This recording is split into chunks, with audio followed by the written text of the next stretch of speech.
Performance graph তলানিতে থাকলেও টি-20 দলে যেন অপরিহার্য তিনি। নির্বাচকরা তো তেমনটাই মনে করেন। নইলে এতটা খারাপ করার পরও কিভাবে 1 বছর ধরে টানা খেলে যাচ্ছেন এই ফরম্যাটে? বলছি তাওহিদ হৃদয়ের কথা। হার্ড হিটিং অ্যাবিলিটি থাকার পরও নামের প্রতি সুবিচার করতে পারছেন কি? পরিসংখ্যান কি বলছে দেখে নেওয়া যাক। 2025 সালে মোট 11টি ম্যাচ খেলার সুযোগ পেয়েছেন। অবাক করা তথ্য, 4 নম্বরে ব্যাট করলেও 11 ম্যাচে কোনো 50 আসেনি তার ব্যাট থেকে, যার মধ্যে সর্বোচ্চ সংগ্রহ সংযুক্ত আরব আমিরাতের সাথে 45 রান। স্ট্রাইক রেটটাও টি-20 সুলভ না। তার এমন পারফরম্যান্সের পরও আসন্ন এশিয়া কাপের দলেও জায়গা করে নিয়েছেন। বিকল্প না থাকার ফলেই কি বিসিবি বয়ে বেড়াচ্ছে হৃদয়কে?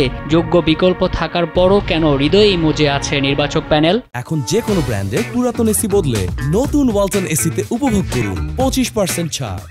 অস্ট্রেলিয়ার ডারউইনে টপ এন্ড টি-20 টুর্নামেন্টে আফিফ 4 নম্বরে ব্যাট করেছেন। 129 স্ট্রাইক রেটে রান করেছেন 186, যেখানে ছিল 4টি 40 ঊর্ধ্ব অপরাজিত ইনিংস।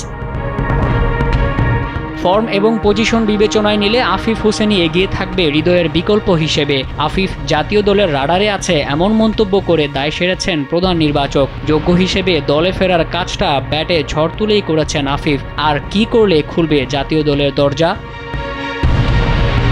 মোহাম্মদ মাসুম, কালবেলা।